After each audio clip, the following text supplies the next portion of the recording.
The Columbia Broadcasting System and its affiliated stations present Orson Welles and the Mercury Theatre on the air in War of the Worlds by H.G. Wells.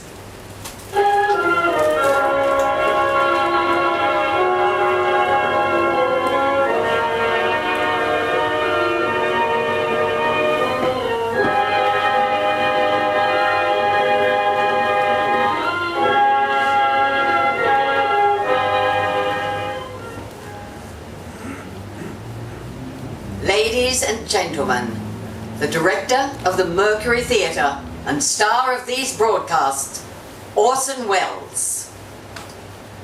We know now that in the early years of the 20th century, this world was being watched closely by intelligences greater than man's, yet as mortal as his own.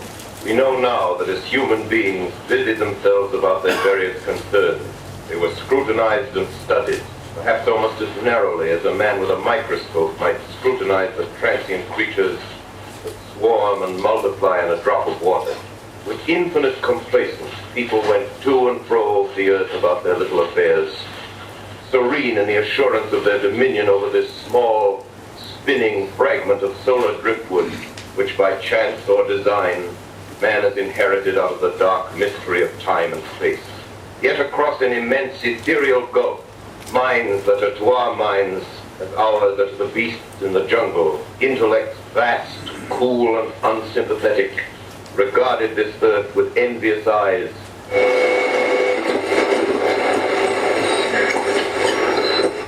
And slowly and surely, they drew their plans against us.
You're back in the room.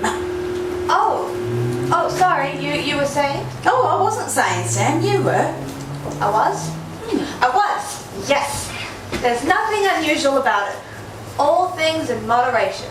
It's a great saying and I do my best to live by it. Really? All things in moderation? Well, the saying's been kind of twisted a bit. I believe it was originally moderation in all things. Same group of words, but has a bit of a different meaning when you quote verbatim. Quote? Whose? Aristotle. Oh, I think, therefore I am. Rene Descartes. Rene Descartes is credited with, I think, therefore I am. Now, he was a froggy, So the literal translation is probably more like, therefore I am, I think. Oh. Well, being in the bartending business, I've met a lot of people who think that they are, but judging by the rubbish that comes out of their mouth, they sure as hell ain't never thought. Oh, hello. So sorry I didn't see you there, loves. Too busy chatting with Roger the Lodger over there. Oh, please don't apologise. Now, what can I do for the both of you? Oh, well, we were just on our way up to Evansfield. Yes, running a little low on fuel. And the next station is 50 miles up the highway. I suggested we stop back in Glenmore. That was 30 miles back. And we didn't need fuel then, did we? The fuel gauge developed a habit of sticking just of late. All the more reason we should stop back in Glenmore. Anyhow, to cut a long story short, we You? didn't want to backtrack 30 miles. Besides, I wasn't sure we were going to make it.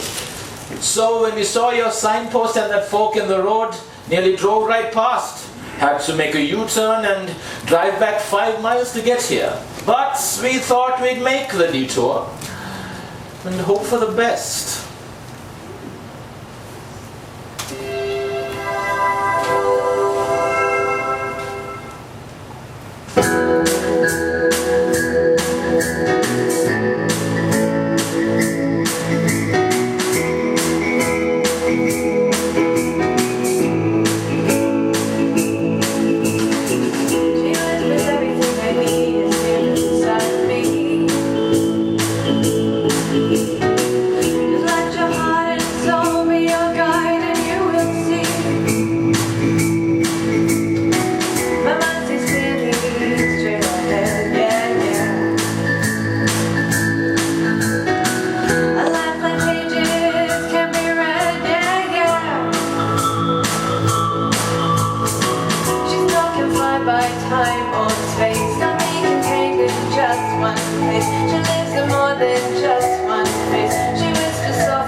Lily Horner.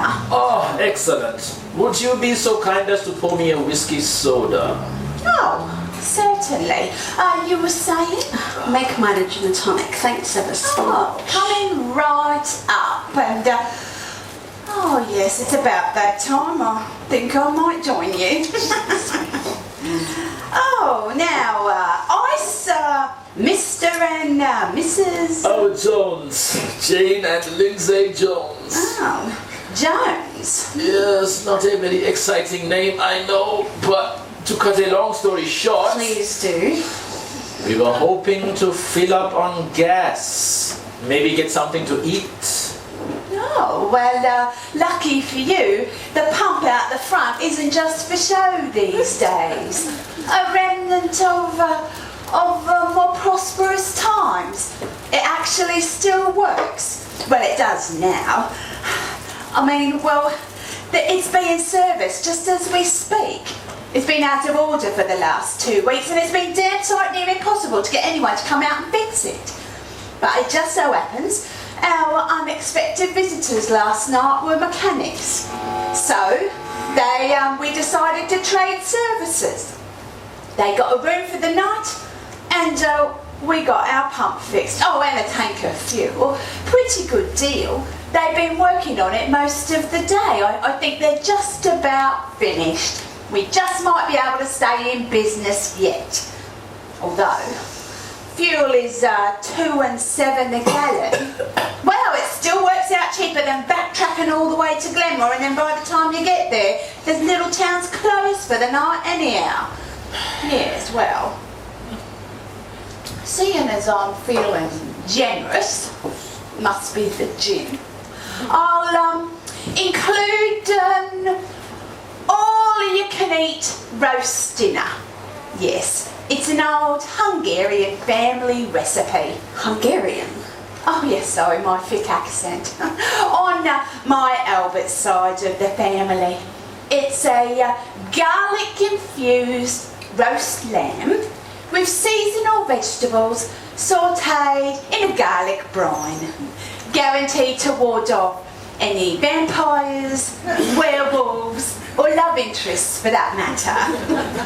Ted, our chef and local handyman, does a lamb, beef, pork, chicken, fish variation of it every week. Just so long as your all-you-can-eat is just kept to one serve. I mean, well, it's already in the oven and we weren't expecting any visitors. That's very kind of you, Mrs. Horner. That's very decent of you, Mrs. Horner, and we accept your gracious offer. Oh, please call me Lily. Now, why don't you make yourselves comfortable? And, as I said, the roast has been in and Ted's turned it in the oven already and it's about 30 minutes off being ready to serve. A froggy. Sorry, sir? To cut. Oh, yes. Well, that just about does it. That old pump, she was so badly deteriorated, she was leaking twice as much fuel as she was sending through the nozzle. Good thing we had some spare gaskets and clamps with us. Yeah, so hopefully the flight lieutenant doesn't find out about those lucky parts. That way he won't find out about our little deal here. Oh. You know, they really could do with a sign back in Glenmore saying, last fuel for 100 miles. Well, funny you should say that. Apparently there used to be one. Oh, on the left-hand side or about a mile out of town. Apparently it got hit by a lightning strike and burnt to the ground. I mean, imagine that. What are the chances? Well, but I mean, fair's fair. You needed fuel and oil and well, we needed someone to service our pump. Well, we filled old Bessie up with fuel, plugged the hole in her sump with gum. We've left behind 2 gallons of oil just in case, and we're just about ready for wheels up. Thanks again for your hospitality and for a place to lay our heads last night. Yeah, sure beats sleeping in the back of the truck out there. Oh, well, a deal's a deal, signed, sealed and delivered. Now, both of you travel safe and call in again sometime and say hi. Yeah, and speaking of deals, Sam, no hard feelings about that poker game last night, eh? You win some, you lose some. Yeah, that pretty much sums it up. You win some, I lose some. Oh, I forgot to ask you last night. Have you got any of those alien ships out there at base? Extraterrestrials on ice? Well, we could tell you. But we'd have to kill you. Alright. Well, thanks again for your hospitality. Cool. Thanks, Mrs. Horner. See you again. See you again. Bye. You know,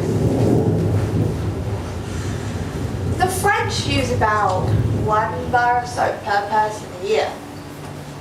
They're not French, are they? No, really, only 1 bar. Oh, well, the average Brit goes to about 10 bars of soap per person a year. So what does that mean? Well, I think that'd be fairly obvious, wouldn't you? No. Fleur de lis. What? Lily du Français? French for Lily.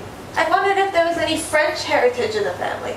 For a mom who repudiates soap, they get around an awful lot. Well, my mother was French, actually. Yes, she often used to refer to me as her little lily bud. Well, soap's incredibly overrated anyway. Probably the biggest con of the 19th century. Plain water is the most effective solvent there is. You know, it's a by molecule, so one end bonds to dirt and stuff naturally. Oh, Yeah. gotcha. Right. Where do you get all this stuff from? Well, this stuff came straight from a fourth form science class. And sometimes I wonder if I took the same class as everybody else. Okay. Harry here lies beneath, bed clothes, nothing on, feeling nervous. Naughty Margaret always sighs, please stop clowning around and kiss Carrie. Sorry? The first 20 elements of the periodic table. And that relates to soap how? Well, soap's kind of made from carbon, hydrogen, oxygen, and sodium. Its structure gives it a hydrophobic tail and a hydrophilic head. That's what reduces the tension between the water and the oil. Kind of allows them to bond a bit. Well, who's Harry and what's he done with Margaret and Carrie? Was mnemonics. What? Okay, well, okay.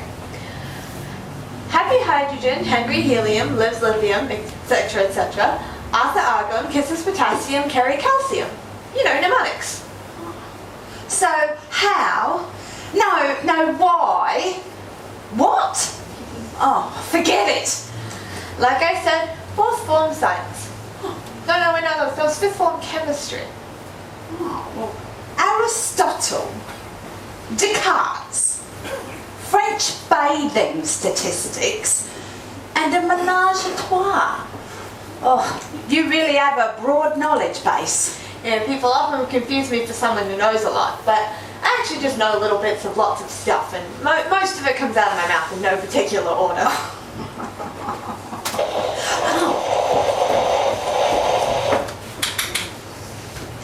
For the next 24 hours, not much change in temperature.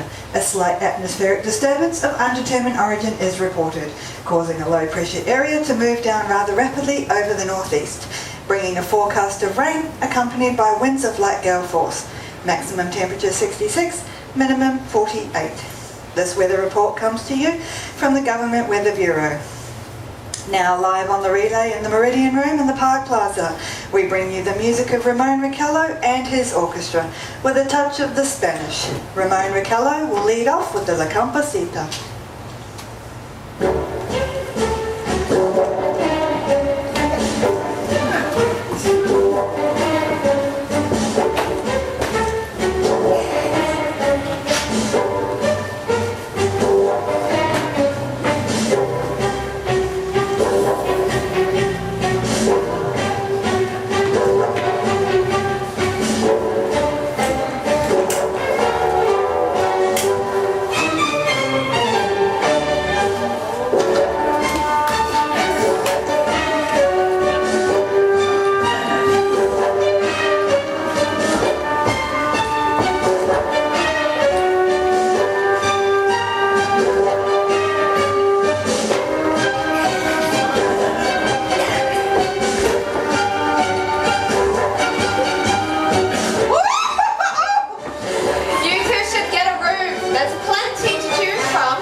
I suggest you get back out into that kitchen and check on the roast.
the dissonance.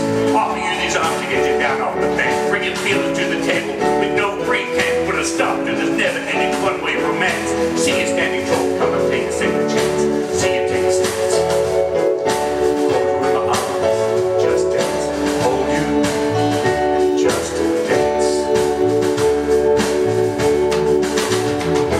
'Cause I think about you every day. I think about you every night. I think about you all the time.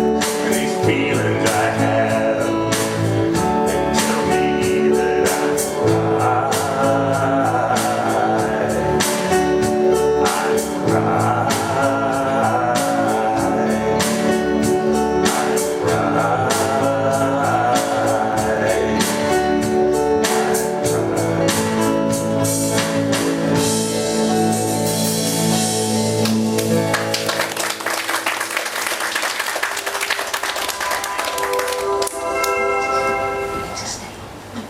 Lily, Lindsay and I were wondering if you had a room available for the night. We'd be so grateful. Well, I'll just check the bookings register.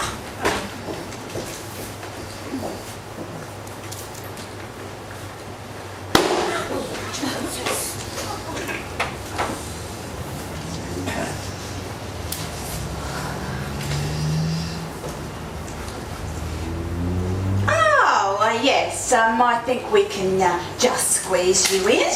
Oh, that was a spot of luck, wasn't it? Lovely. Yes, now if you just give me 5 minutes, I'll organise for some fresh sheets on your bed. Now the rooms will be up the stairs and to the right. And I think I'll put you in, oh yes, room number 5. The honeymoon suite. Have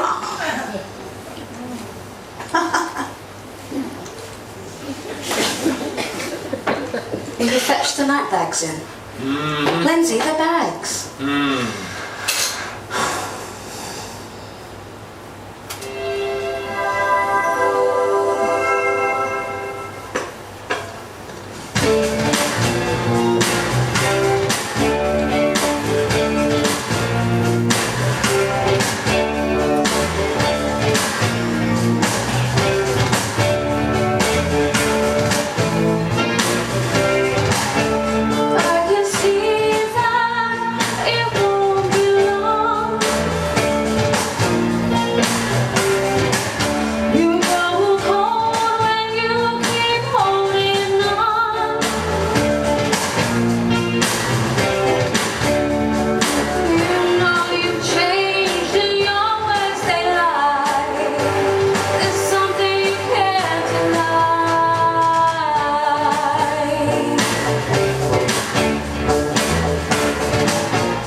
I know what you think and what's in your mind.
There's something going on. There's something going on. There's something going on. There's something going on. There's something on. There's something going on. There's something on. There's something going on. There's something going on. There's something going on.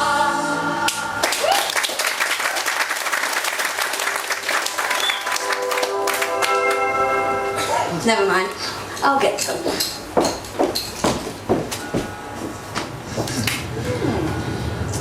Well, Sam, you've been here for 3 days now, and you really haven't said much about what brought you here, how long you're planning on staying, where you've been or where you're going. I mean, not that I'm prying. I mean, I'm never one to stick my nose in where it's not wanted, you understand.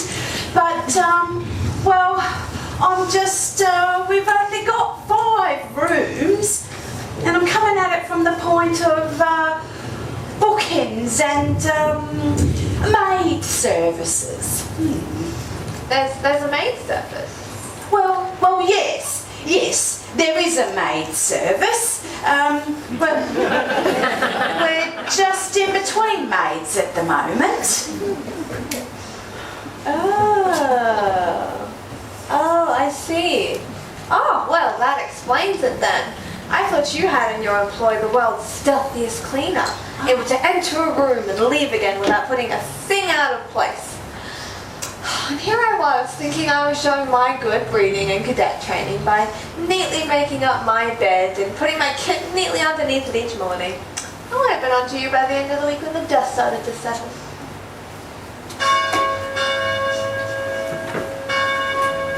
Can you hear that? Yes, Oh, thank God for that. What is it? yes, something like that. Sorry, like what? Like God. It's the vicar. Oh, of course, you haven't met him yet, have you? I mean, he's been away for the last few days. He has a habit of wandering off now and then. You know, like 40 days and 40 nights. Oh, well, more like 7 days and 7 nights. He lives in the old church across the road. Surely not. That place looks condemned. Oh, it is, love, in more ways than one. There's a man across the road and he's heading this way. He's ringing a bell and he's waving. Yes. Right. So, Sam, in the army, a soldier? Oh, my Albert was in the army. He was an enlisted man before the war. Oh, he lived for service. Every time a new conflict arose, he was always in the first wave. God rest his soul. Oh, afternoon, Vicar. Oh, well, actually, it's a little bit closer to evening, actually. Oh, yes, I'm so sorry. Forever losing time it is. Oh, would you care to join us for a drink, Vicar? Well, you know, I never drink before 6 o'clock, but if you're, as long as you're pouring one, you might as well pour me a small one, save you from doing it later. Come in, right. Oh, get thee behind me. You know, the devil's always vigilant, trying to corrupt moral values, but, you know, hang on, wait a minute. Not 10 minutes ago, I was pondering my next sermon, wondering what to write, suffering awful writer's block, and then suddenly, out of the blue, the words just started flowing from me. Well, here's to inspiration. I must write it down before I forget what it is. Quick, a pen, Lily. So, Sam, you were saying about being a soldier. Chaplain in the army I was as a young lad. Army builds character. Oh, I'm sorry, Mrs. Horner. I was just having a lend at you. I meant no disrespect to your husband. I've never served. My dad was in the army for a couple of years, though. Well, before I was around. Strapping fella he was. He could do anything he put his mind to, although he didn't always have the mind to follow orders. Unless they were from Mum. He did a service in Bolton. The forces went for him. Oh, army's not for everyone. Oh, I'm so sorry, Sam. Of course, how silly of me. You speak fondly of your father. Is he still around? No, he passed a couple of months ago. Oh, I'm so sorry for your loss. You were close? Well, yeah, I suppose we were in the end. Because I felt he didn't have much time for me growing up, but he definitely made up for it in the last few years. Our parents are the best teachers, you know. What did your parents teach you?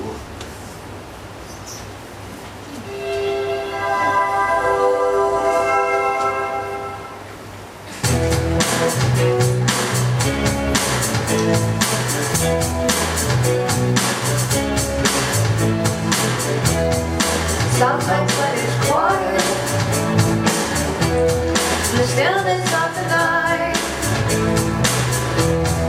I still hear you saying, everything will be alright. I'm with you always. My love is Never out of range. You should know there's more ways that I can make a change. taught you how to laugh. I taught you how to smile. He taught you to reach out your hand when I was just a baby child. I taught you how to run. Much more than run the race. You should focus on the journey because It's not about the place. Sometimes when it's quiet, Sometimes when it's quiet, in the stillness of the night, in the stillness of the night, I still hear him say, everything will be alright. I am with you always. always. Never out of range, never out of range. You should know there's more ways, That I can make a change. You were still so small. I taught you how to eat. I told you you should smile at Everyone I meet, taught you how to tie your shoelaces. Helped you learn to dance.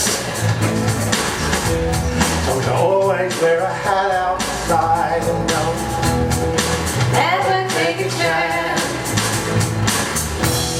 Sometimes when it's quiet, Sometimes when it's In quiet, the stillness of the night, in the stillness of the night, I still hear him say, everything will be alright. You are with me always, always. but never out of range, never out of range. I should know there's more ways that I can make a change. told you life is precious. It's a Gift from God above. I told you to be grateful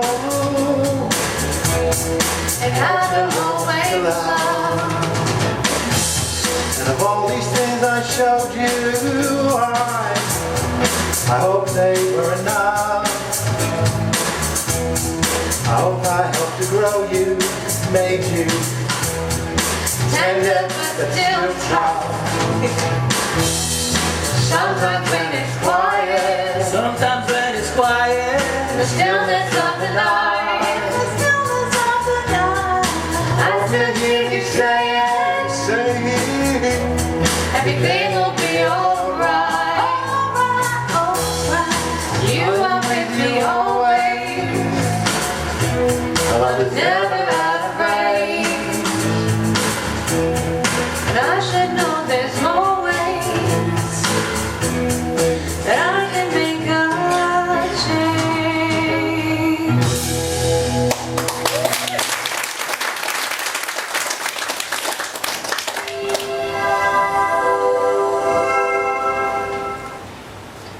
well, he was a musician.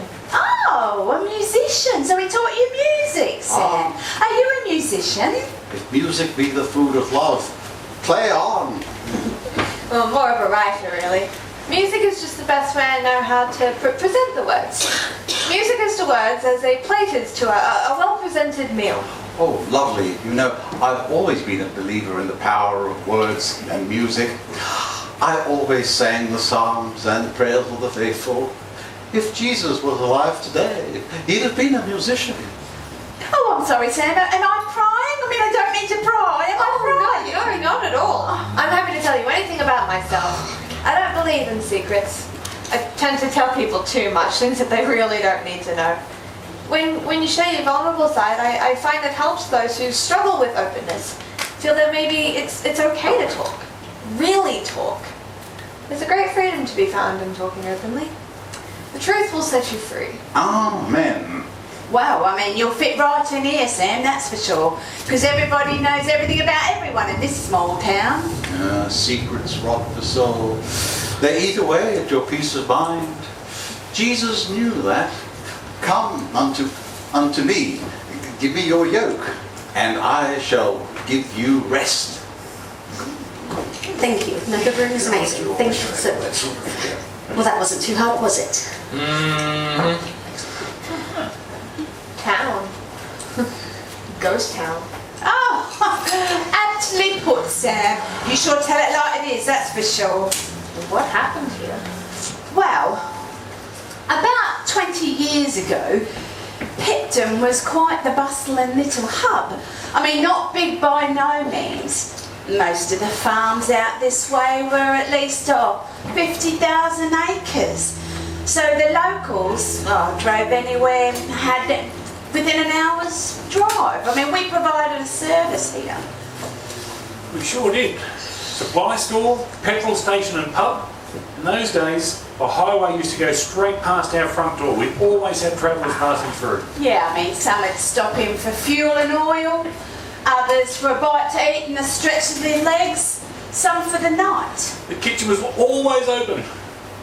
Anyhow, there was an airfield about to the north of 80 miles as the crows fly. Back in wartime, well, it was a major base, a strategic centre with hundreds of men and women stationed there.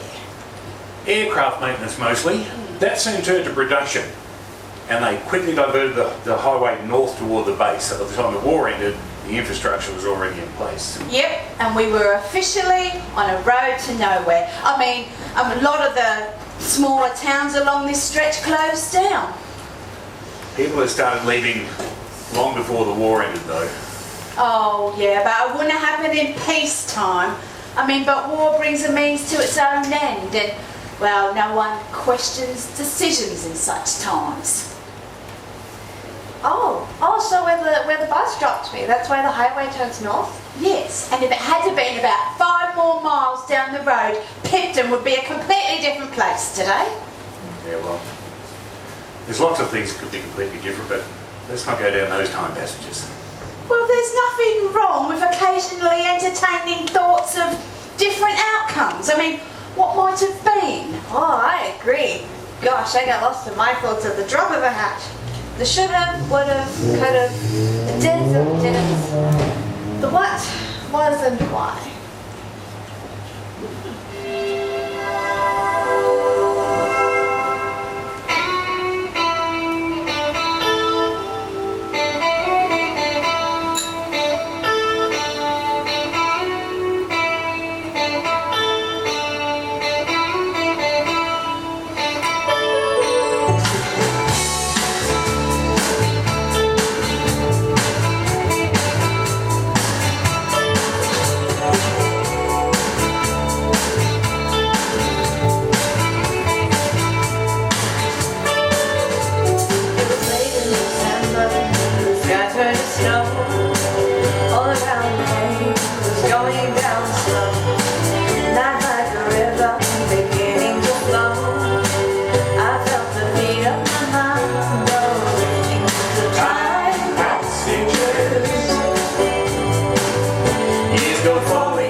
things that don't last, but it's just now and then my life gets cast into these time passages. There's something back there that you left behind in time passages. I need a ticket on the last train home tonight.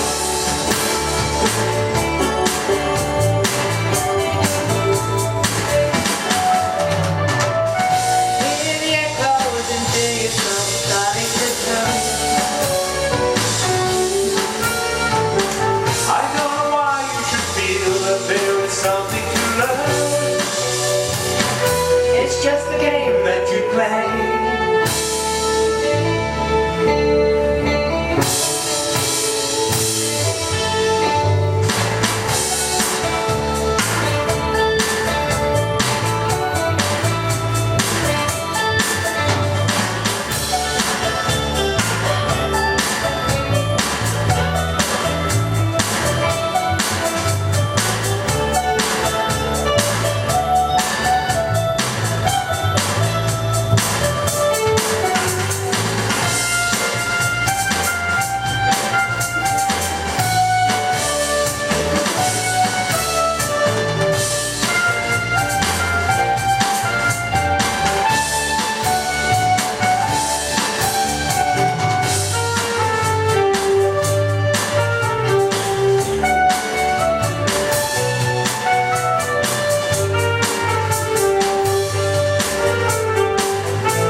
It is what it is. I mean, I own this place. It might not be worth much, but at least I don't owe a bank money. And I'm quite happy to live out the rest of my days right here. I mean, it's beautiful country. Oh, and occasionally you get to meet some really interesting travellers. Oh, great. Now you upset her. Me? The moment you don't like what I'm saying and you just can't disagree with me, you just switch off. I'm not talking about this anymore. Just have one night of not doing this. This? Yes, this. And there we go again. Sam, do you know anything about radios? I mean, it's been playing up lately. It's been all over the place. Sorry, it was working fine for me earlier on. And now we return to the Meridian Room in the Park Plaza Hotel with the music of Ramon Raquello and his orchestra. Ah, you've got the touch, Mrs. Horner. Yes, the touch.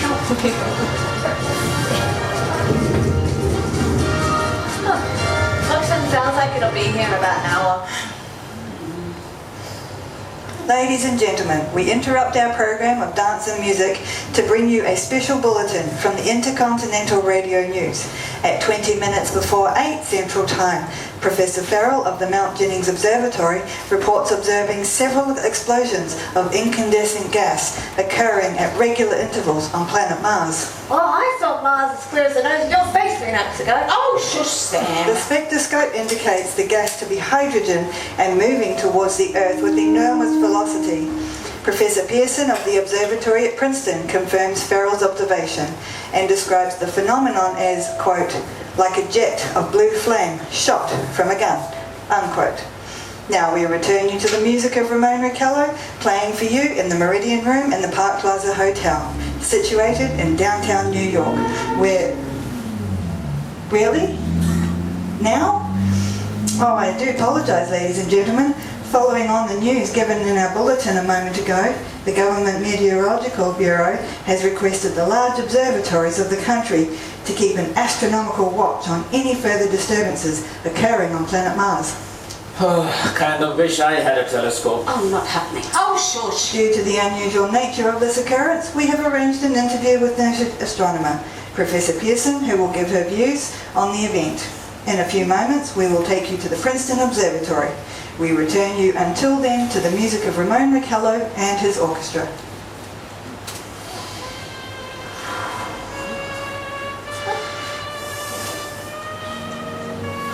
So what were you trying to say, Sam? Oh, yes, well, Mars is actually visible in the early evenings low in the west. I saw it on my way here the other night.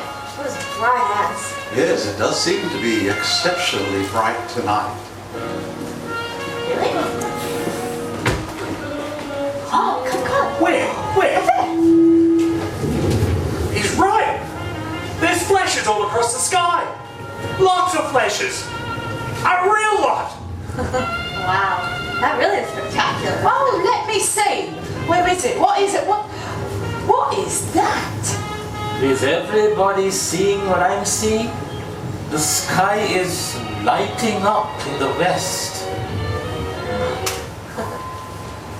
We are now ready to take you to the Princeton Observatory, where Carla Phillips, our commentator, will interview Professor Pearson, famous astronomer. We take you there now. Where's this observatory? Good evening, ladies and gentlemen. Where's Princeton? Oh, for goodness sake, shush! This is Carla Phillips, speaking to you from the observatory at Princeton.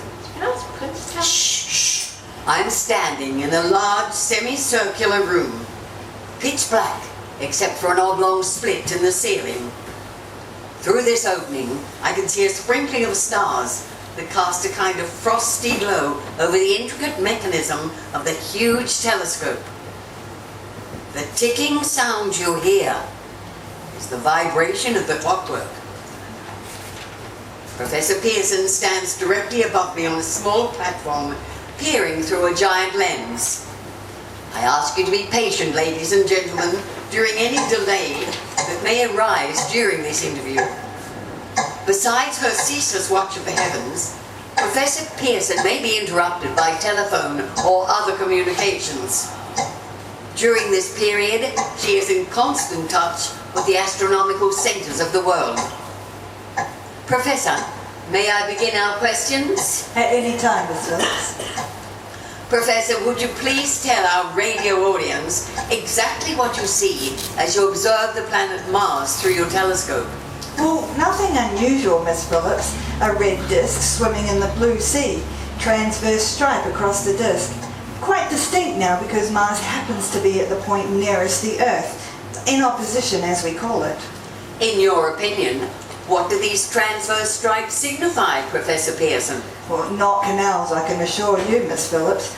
Although that is the popular conjecture of those who imagine Mars to be inhabited, but from a scientific viewpoint, the stripes are merely a result of the atmosphere conditions peculiar to the planet.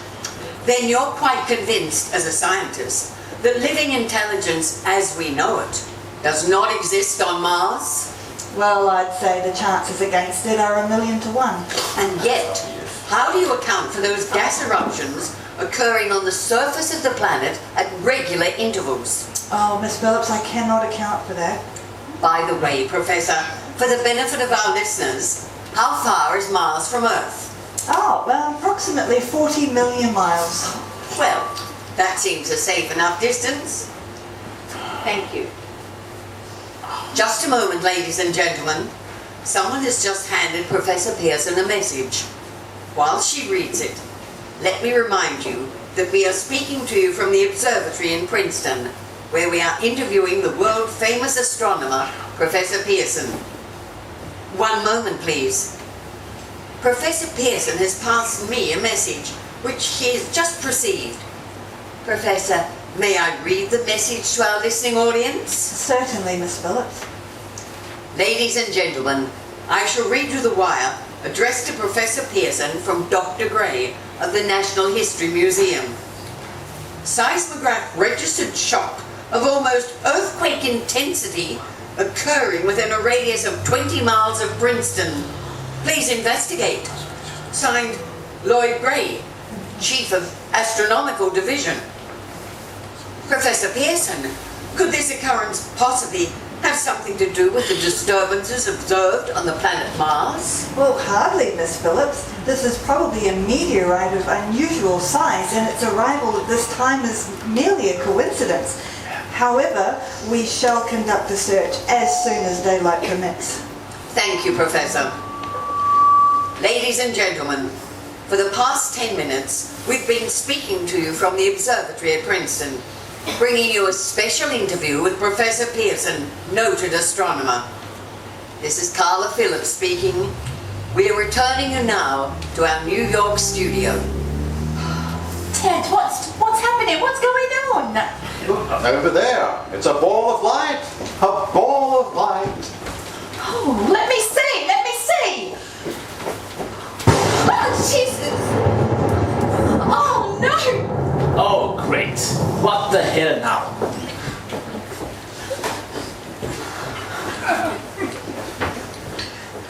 We need some lights or lanterns? Oh, Ted, I think there's a box of candles out the back in the shed.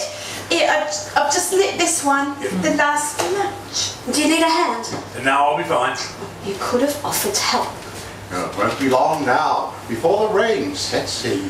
Oh, Ted, there's a couple of lamps here under the bar.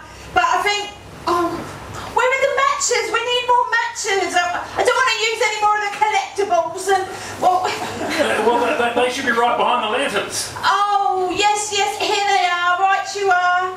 And, the lamps are going to need lamp oil. Oh, Lindsay, would you be a doll, please, and catch up to Ted and ask him to bring the lamp oil back with him as well?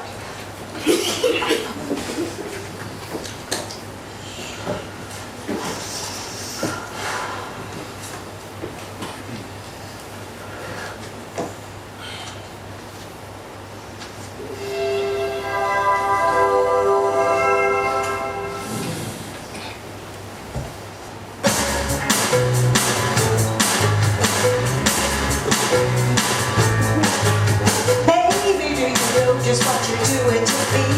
You got me burning up like it's 100 degrees. No, stop.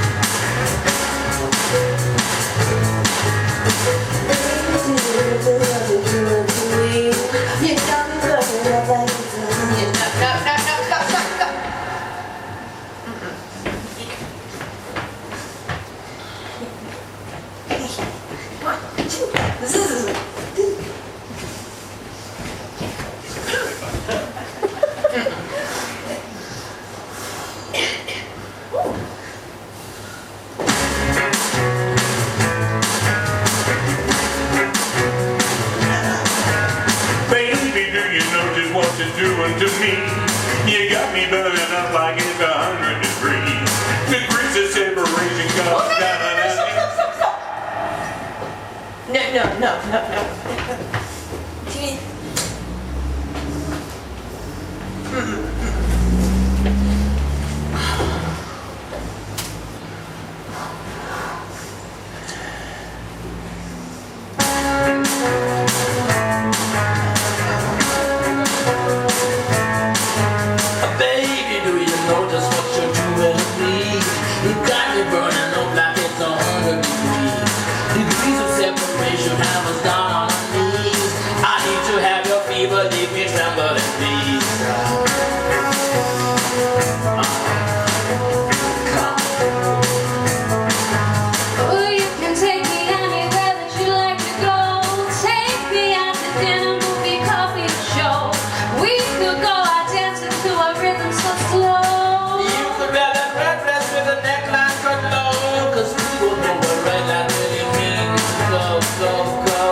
you sway. I'm thinking about your body, baby, what can I say? I'm thinking of your lips are like the honey so sweet. I'm thinking of the way so sweet you right off your feet. I need to have your body, baby, pressed up on me. Then I can feel you fire like 100 degrees. Is it getting hot in here, or is it just me?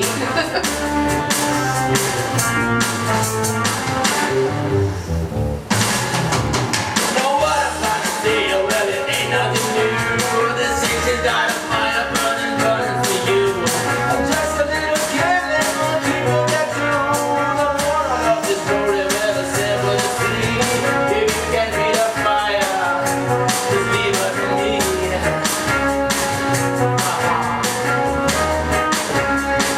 Oh, that's right. Good night.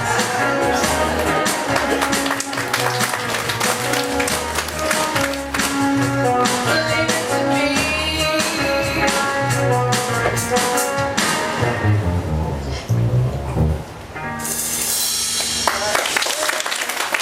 They now need 15 minutes.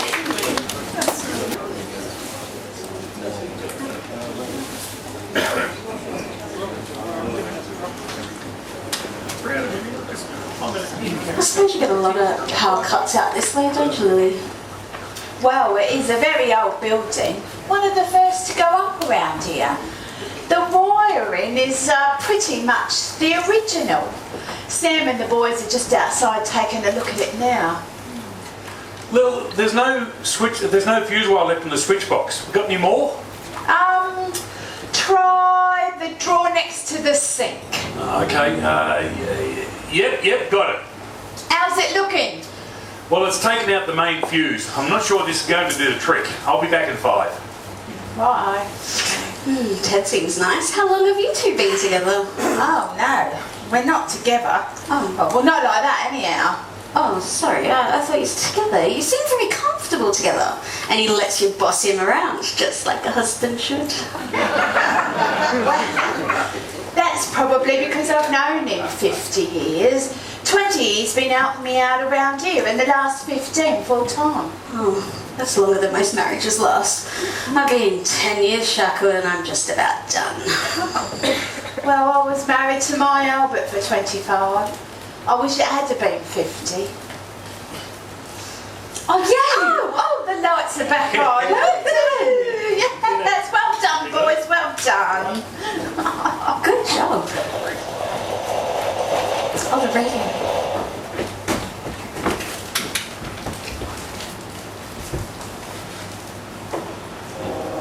Please work. Ladies and gentlemen, this certainly is a most extraordinary turn of events.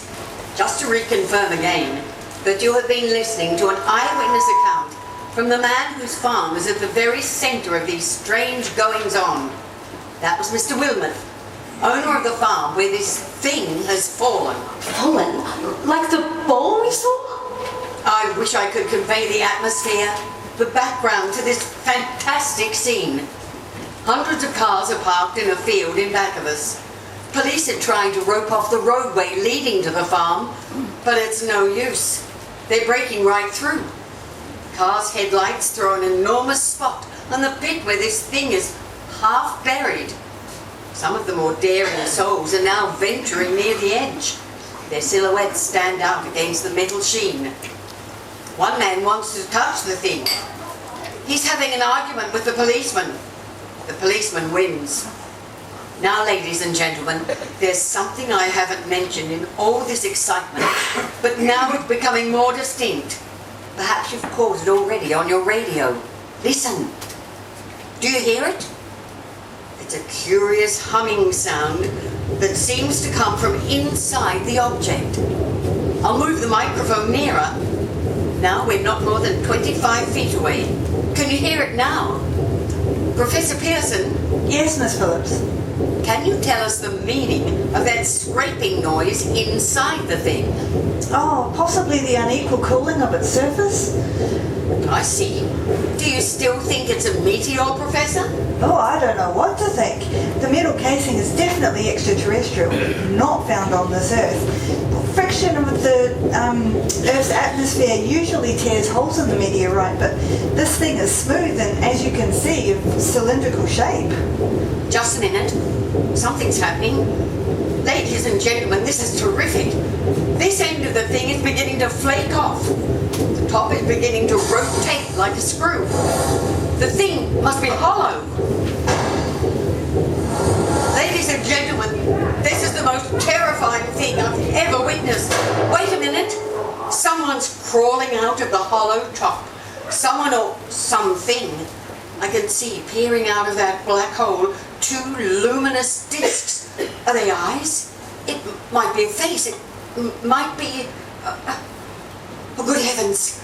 Something's wriggling out of the shadow like a grey snake. Now it's another one. And another.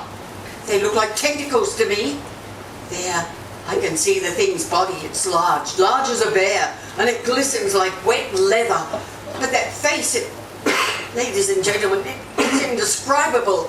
I can hardly force myself to keep looking at it. The eyes are black and gleam like a serpent. The mouth is V-shaped with saliva dripping from its rimless lips that seem to quiver and pulsate. The monster, or whatever, can hardly move. It seems weighed down, possibly by gravity or something. Oh, the thing's rising up.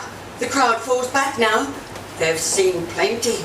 This is a most extraordinary experience. I can't find words. I'll pull this microphone with me as I talk. I'll have to stop description until I can take up a new position. Hold on, will you please? I'll be right back in a minute. Ladies and gentlemen, we are bringing you an eyewitness account of what is happening on Wilmouth Farm, Grover's Mill. We seem to be picking up some transmission interference. Our engineers are quickly looking into it, but we will return to you momentarily to our reporter. And he shall come like a thief in the night. No one shall know the appointed time. Satan! Oh, Vicar! Well, then I saw an angel holding a key to the abyss coming down from the heavens, holding in his hand a great chain. He seized the dragon, the ancient serpent, who is the devil and Satan, and bound him for 1,000 years. Then he threw him into the abyss, shut it, and sealed it so that he could not deceive the great nations. That beast, the tentacles, it is Satan come down to earth from the heavens.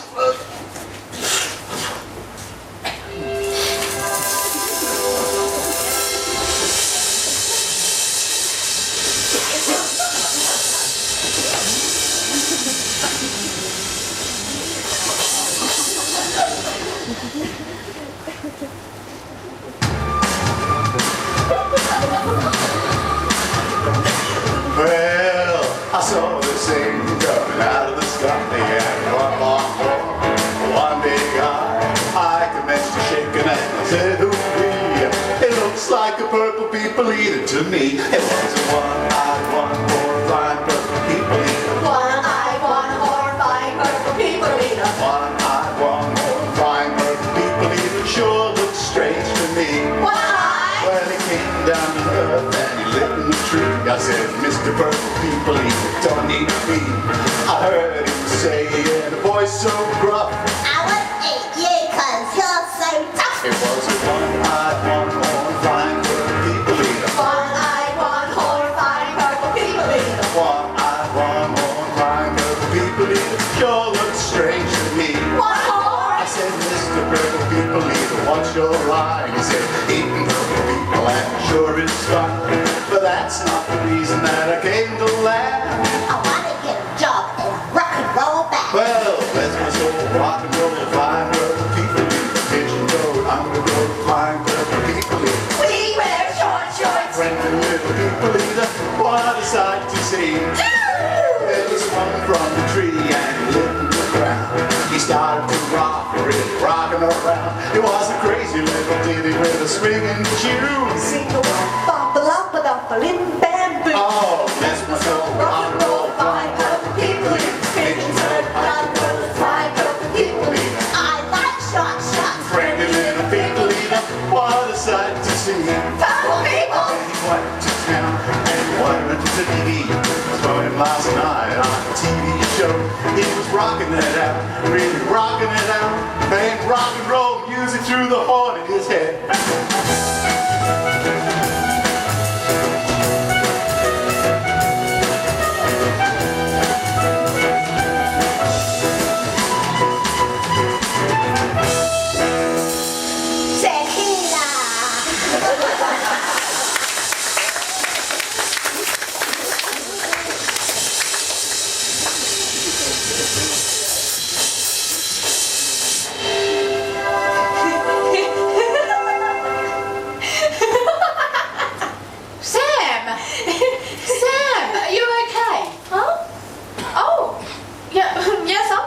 What the hell was all that about?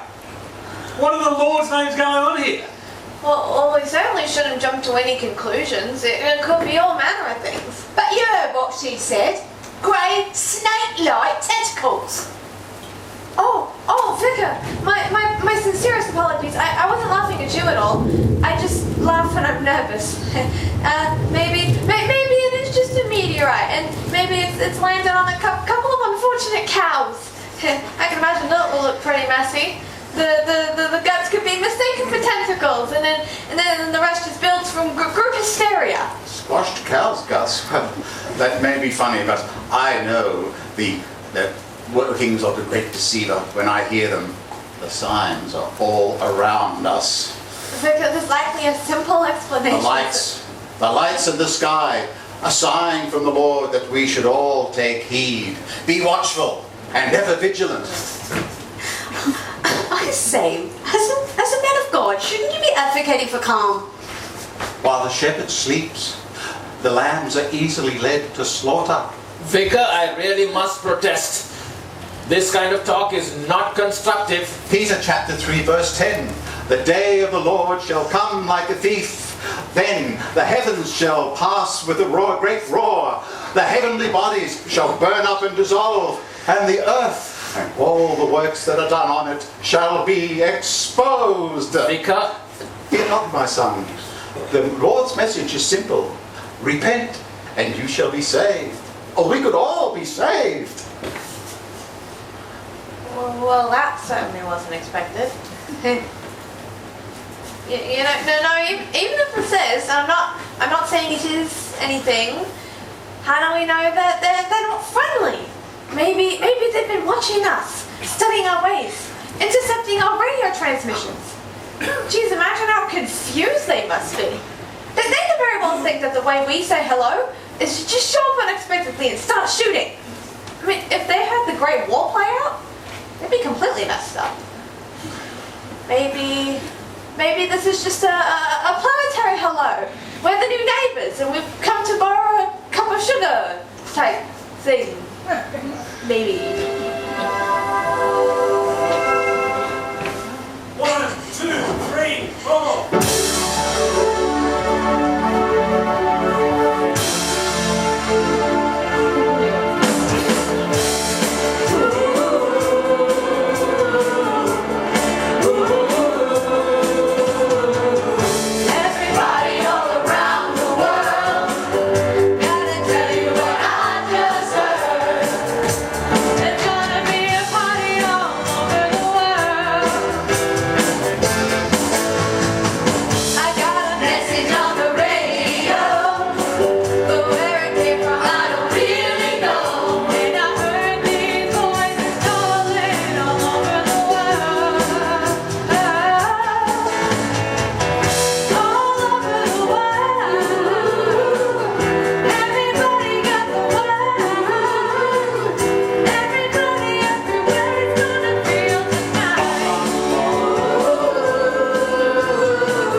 We are bringing you an eyewitness account of what's happening on the Wilmot Farm, Grover's Mill.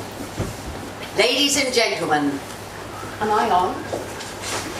Ladies and gentlemen, here I am, back of a stone wall that adjoins Mr. Wilmot's garden. From here I get a sweep of the whole scene. I'll give you every detail as long as I can talk, as long as I can see. More state police have arrived. They're drawing up a cordon in front of the pit. About 30 of them. No need to push the crowd back now. They're willing to keep their distance. The captain is conferring with someone. We can't quite see who. Oh yes, I believe it's Professor Pearson. Yes it is. Now they've parted. The professor moves around one side, studying the object, while the captain and 2 policemen advance with something in their hands. I can see it now. It's a white handkerchief tied to a pole. A flag of truce. If those creatures know what that means, what anything means. Wait, something's happening. A humped shape is rising out of the pit. I can make out a small beam of light against a mirror. What's that? There's a jet of flame springing from the mirror, and it leaps right at the advancing men. It strikes them head on. Oh, good Lord, they're turning into flame.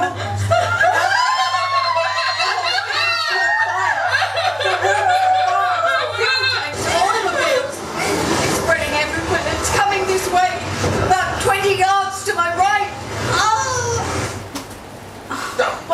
Damn! What? Oh my God. See, what did I tell you? It's a galactic hello. We've come to borrow the sugar. All of it. I guess that's what they mean when they say candle power. Oh, we need some lights or lanterns. What is happening? Say, what is this? Some kind of science fiction novel? First, a rundown motel. Well, that's your opinion. No refund, by the way. And then a female publican. And a male who cooks the meals and cleans the rooms. Well, what's so strange about that? Yeah, it's a job. And I happen to like what I do. And an over-evangelizing ex-priest. That's the vicar, may I enlighten you, sir. And might I enlighten you that once in the service of the Almighty One, always in his service. And you, what's with you? Hiding out in this rundown motel. What are you, running, hiding, or... A holiday, perhaps? Taking a well-earned break, going out and seeing the world. Well, if this is your idea of it... Are you finished? My God, I was just a little scared, that's all. You're carrying on like it's the end of the world. Well, maybe it is.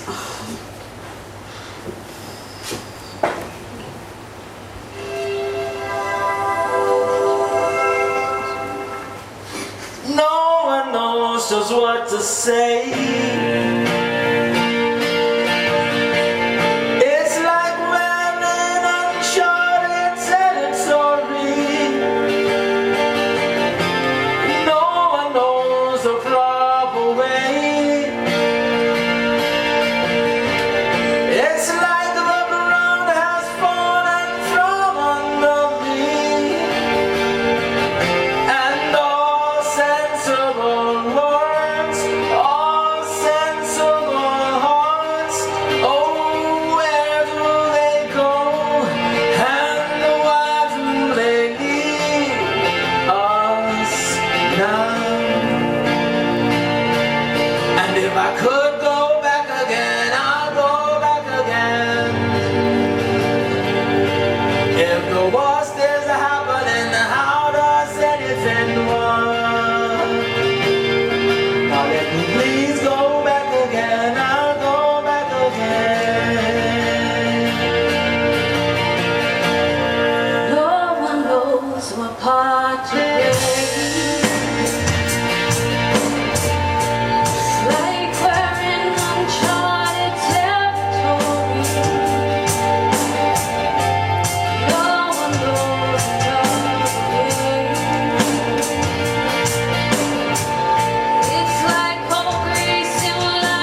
say.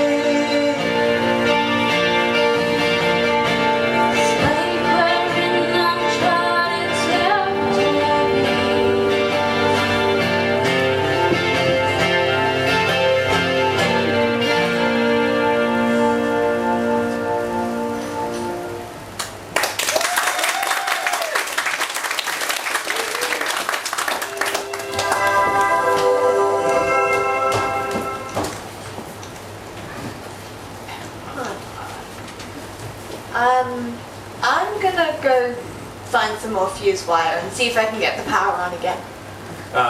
You might want to try folding it over a few more times. It might help us stop blowing out so easily. And Lily, don't pay no mind to that Lindsay fella. There's nothing wrong with you running this place. You've been doing a great job all these years, especially with what's befallen you. And me, I meant what I said. I like what I do. If I didn't, I wouldn't have stayed here all these years. Oh, Ted. Lily, Oh, Ted, not now, please, not now. but if not now, then when? And if you don't talk with me, then who? The vicar? Lily, I don't know what's going on here tonight. What with the media rights, the storm, the news coverage on the radio, I don't think anyone does. The vicar? For years after the war ended, I took everything at face value. I was home again, just glad to be alive. The things I saw, the things I did, they change a man. And yet, in some strange way, they were the very same things that kept me going. When I returned, one of the lucky ones, all I wanted to do was to settle down, put down roots. I'd had enough of the war, been pushed from pillar to post throughout Europe, across Egypt, marching through France. I'd seen enough of the world and its would-be wonders. Ted, you mentioned something about the vicar. What about him? Lily, it was a small town before I left, even smaller when I returned. Rumours travel, gossip becomes reality. Well, that might be true, but that doesn't mean that any of it's the truth. I mean, you're a small town. You of all people should know that. Lily, I know the truth. Well, I'm pleased for you. What? Jesus saves. Smoking's bad for you. Good things come to those who wait. No? Well, what? I know about him. I have for a long time. The vicar let it slip a long time ago, way back when his drinking first started getting out of control. He didn't mean to. I was confiding in him one night over a few scotches about how I was concerned that he was struggling with your loss. And he just let it slip. Needless to say, we continued drinking to excess that night once the truth came out. And the vicar, well, he felt terrible having betrayed you from the confessional. I don't even think he remembers what he said. And if he does, well, he's never spoken of it since. Oh, Ted, I really think you ought to be checking on that roast. Lily, I know he's alive! 4 years waiting.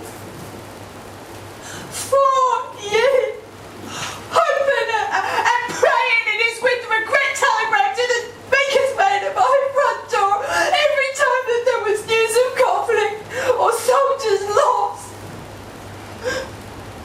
Crying myself dry. Every day waiting for a letter or some news.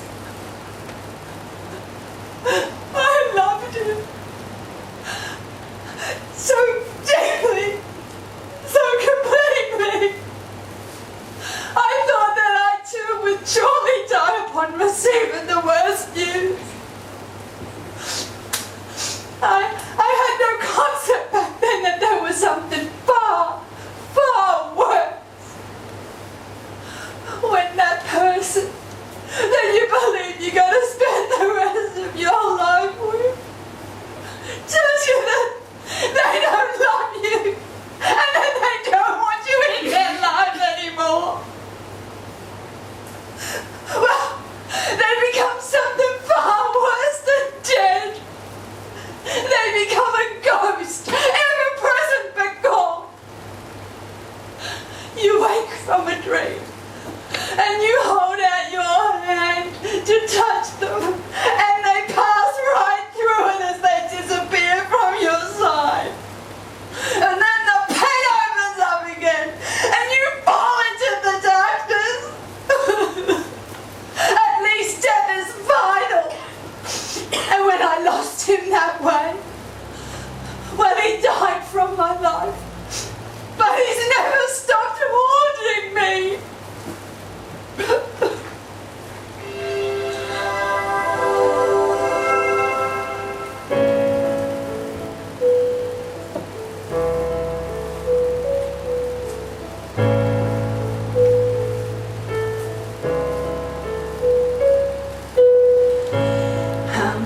tired of being here,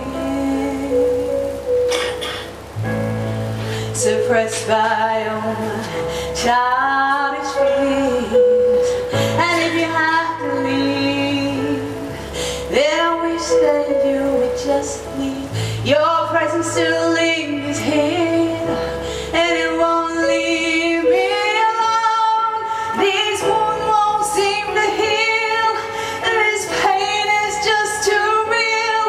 There's just too much that time cannot erase. You cried, I wipe away all of your tears. You scream, I'd find a way all of your fears. I held your hand through all of these years. You still have all of me.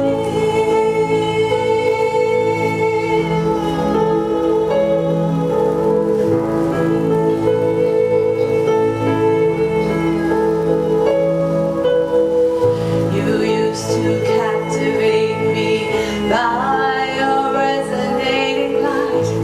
Now I'm bound by the life you left behind. Your face, it haunts my once pleasant dreams. Your voice has chased away all the sanity in me. These wounds won't seem to heal. This pain is just too real. There's just too much that time cannot erase. You cried, I wipe away all of your tears. You scream, I'd find a way all of your fears. I held your hand through all of these years. You still have all of me. I tried so hard to tell myself that you're gone, but though you're still with me, I've been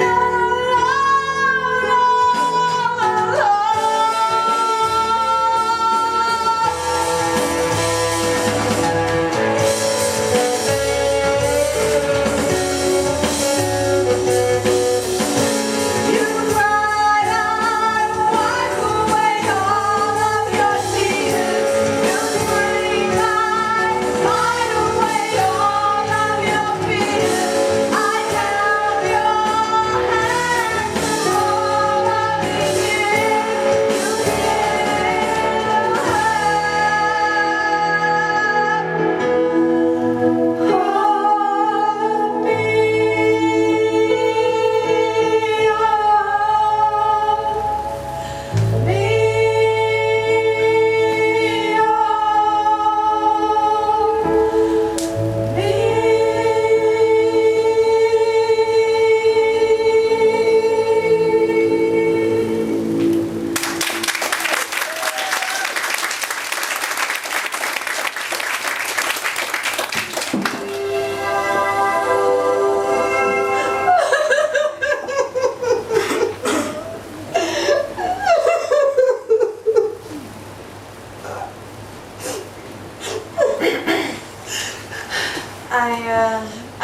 I better take a look at the radio. The fuse won't hold the power.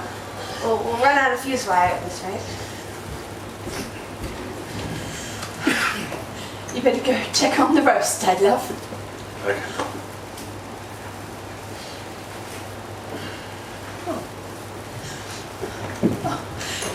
You're a good man, Ted Hasty.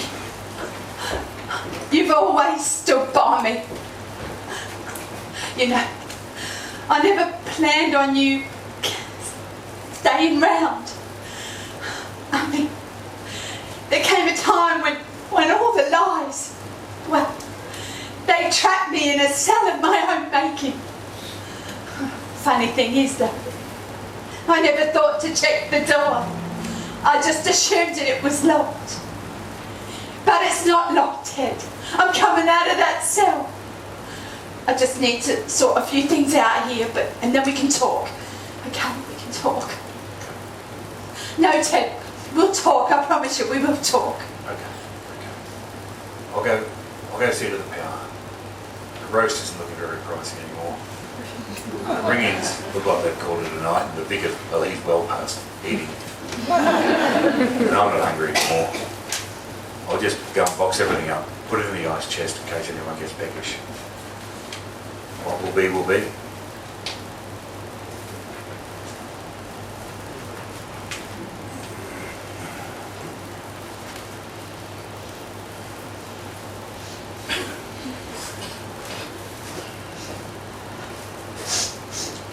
There's definitely a bit of moisture in the radio.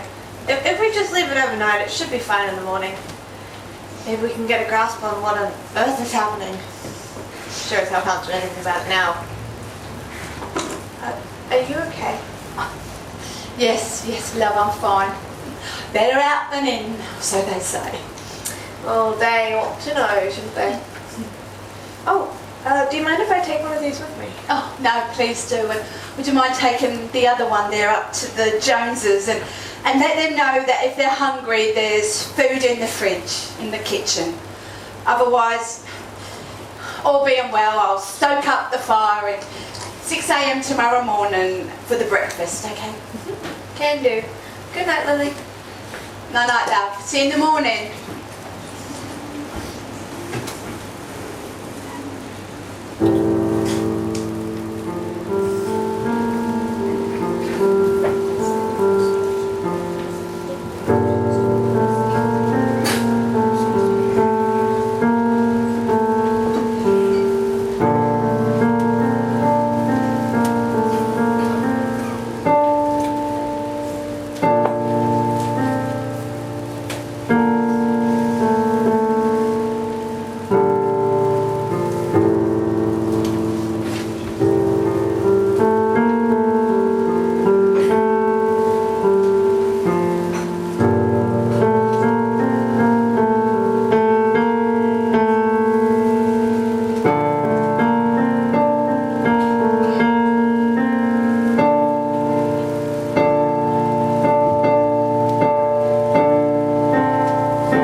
Morning. More bacon? Toast? Oh, no thanks. I Jane? could eat another bite. Jane, more bacon? No, thank you. Actually, I was wondering, do you have any strawberry jam? Ah, Lily's specialty, homemade strawberry jam coming right up. You're in for a real treat. Lovely. Just help yourself to some more tea and coffee. Thank you. My, what a beautiful morning. It is, isn't it? Look, that foal wants its dad to play. Yes. Some land would be nice, hey? Room to move, room to grow. Yes, room to grow.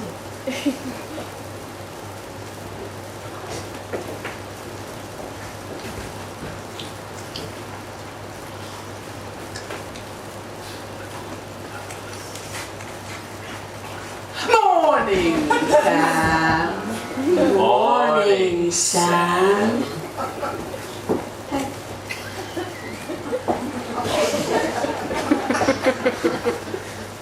Here you go, love. Fresh from the pantry. Strawberries have grown in these parts since the early 1900s. Sweet. Delicious.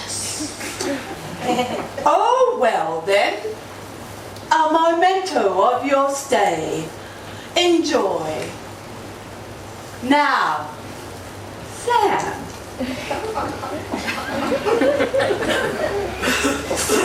Did you enjoy your sleep?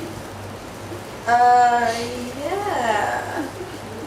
You will be very hungry.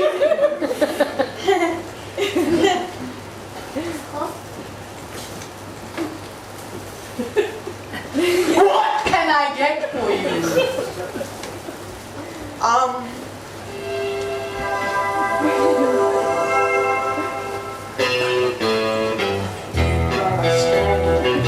When you're a stranger, faces look ugly. When you're alone, when things seem wicked. When you're unwanted, streets are uneven. When you're down, when you're strange, faces come out of the rain. When you're strange, no one remembers your name. When you're strange, when you're strange, when you're strange, people are strange. When you're strange, faces look ugly. When you're alone, when you're unwanted, streets are uneven. When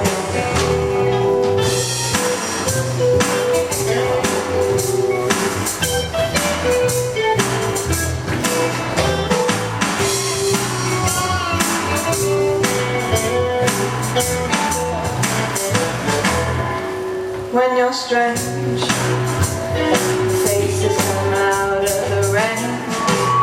When you're strange, no one remembers your name. When you're strange, when you're strange, when you're strange.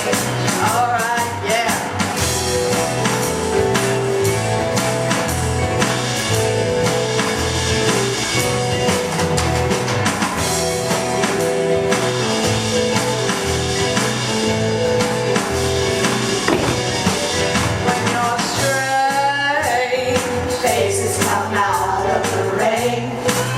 When you're strange, no one remembers your name.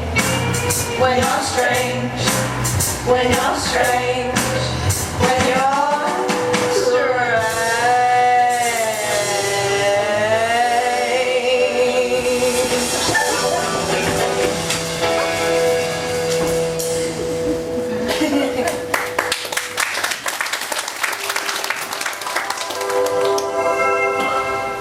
I said, what can I get for you?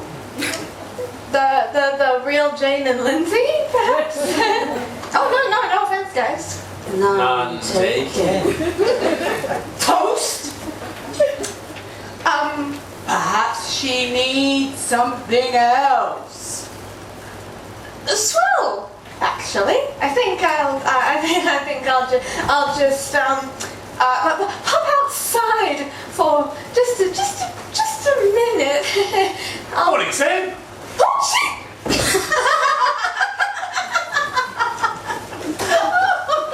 What is so funny? What am I missing? Oh, I'm sorry, Sam. Oh, I couldn't help it. It was the spirit of the moment. I mean, I completely forgot all about last night until I saw these two acting up. Well, I bloody well haven't. I've had the most restless night. Well, we did try to wake you, old chap, when we found out, but you were out of it. Yeah. Really? I feel like I haven't slept at all. Found out. Found out what? About the whole Mercury Theatre thing. Mercury Theatre? Oh, it was a play, Sam. The whole Yeah. Everything from the live music, the reporters, the live reporters, or just a radio play. Yeah. Radio play. Right. That's right. We came down about an hour after you dropped off, after we made up. An hour. More like 30 minutes. And that included the shower, lovely. Oh, hardy ha. Anyway, we came down to see if we could find something to eat. Said the deliverer down here, still talking. I turned up the radio to listen to the late night news, and that's when we heard it. The whole thing was apparently a radio play by this fellow called Orson Welles. Apparently there had been calls up and down the country to the police and that radio station. People wanting to find out what the hell was going on. Imagine that, eh? Well, I was rather skeptical the entire time. If you remember, I was the one who suggested it might be a meteor landed in a paddock. Oh, and that's the whole thing, hey? I mean, we all thought that something was going on here for real. Again, sorry old chap, but we did try to wake you. We did. Well, there you go. Imagination, a powerful tool, hey? Well, I imagine we should be on the road. We've still got a long way to go. I'll get the bags. Are you sure that's the real Lindsay? Can you imagine what an hour would have done? Well, it was lovely to have met you both. We'll be sure to drop by if we ever pass this way again. It has certainly been an interesting stay. He just needs reminding occasionally which side of his bread's buttered. It certainly has been a memorable evening, and I don't think I'm going to recount it to anyone anytime soon. But I fixed up everything with Ted, Mrs. Horner, and you two do make a lovely couple. You probably always did. Nice to make your acquaintance, Anne. I hope you find whatever it is that you're looking for. And I'll give Vicar our best. Bye. Bye-bye. Bye-bye. Well, Ma, looks like it's back to just you, me, and Pa. Mars, oh, in another lifetime, I would think. Oh, would you mind fetching this young lady a piece of toast, my good man? Right away, Mum.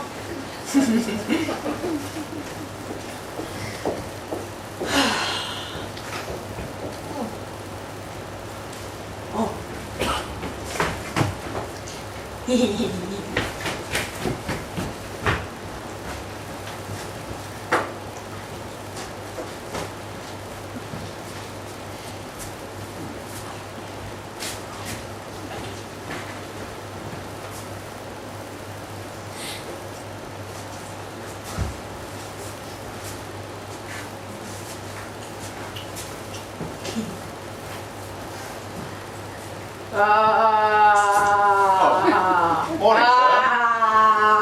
I can see your reflection in the window. Oh, you'll have to get up a bit earlier than that, I'm afraid. Early bird and all that. Still, makes a man wonder, doesn't it? What he believes in, what he holds to be true, what he stands for, what he's prepared to fight for.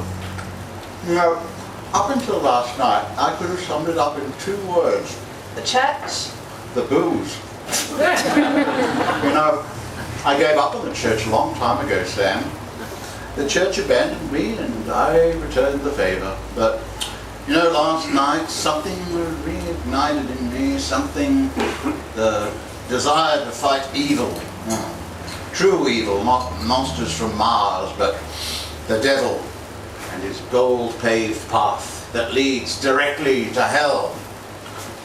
But first, I shall have to deal with my own demons, which are as powerful as they are seductive. They wake me in the early hours of the morning like a slap in the face. You're weak. You have no self-control. You're pathetic. You call yourself a man of God. The endless taunts, they go on and on. And all you ever pray for is 6 o'clock and that first drink as self-loathing goes on and on and on until exhaustion brings sleep once more. Yeah, well, you're not alone there, Vicar. If I'm honest with myself, which is far harder than being honest with a stranger, mind you, what you just described is not unfamiliar to me at all. Guess we've all got our demons, and they tend to do their best work at 3 in the morning. Oh, Vicar! Back so soon? I thought that you were fixing the chapel bell ropes. Oh, Vicar, back again. Oh, I only just popped by to ask if you would take care of the chapel while I'm away for about a month or so. A month? Is there something the matter? No, nothing's wrong. In fact, everything's splendid. I just need to take care of some housekeeping, as it were, and deal with some personal issues. Well, that's it, and I'll be off.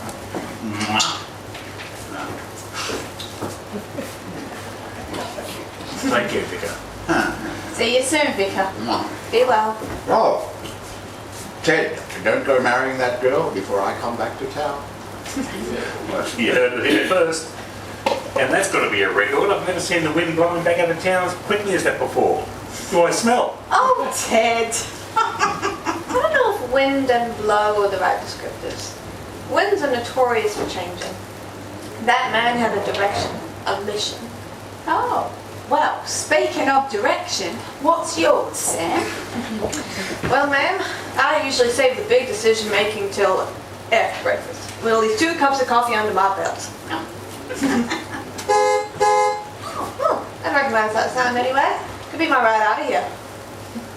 Hello? Hello? Is anybody there?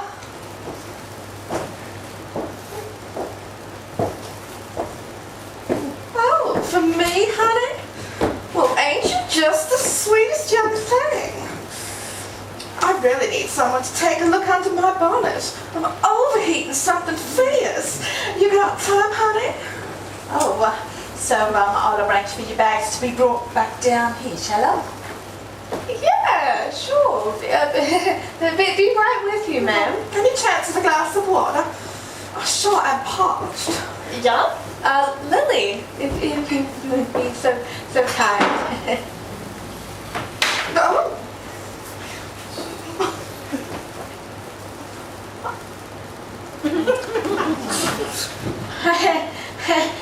Sure, it's warming up around here, isn't it? Here you go, ma'am.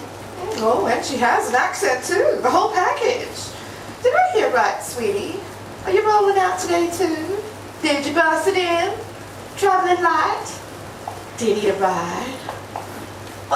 Leaving here? Oh, no. I haven't seen all of the signs yet. There's the heritage listed church and yeah. Well, I sure do need to fill up on some gas. Perhaps, you could help me out. You sure look strong and able.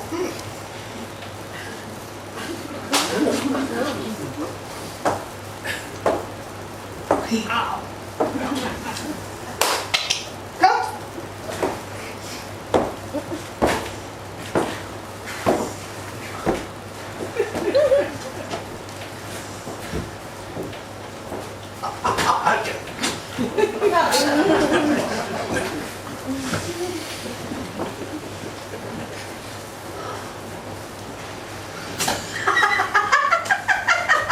Oh, you were saying, Tex? Yes, well, but I don't suppose you've got a room available for another couple of nights, perhaps? I'll just check the bookings register.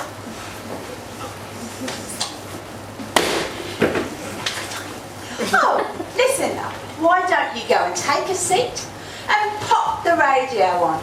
You never know what you might hear. Yeah, that's for sure. Seems like it's all just been Radio Gaga.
That'd be it.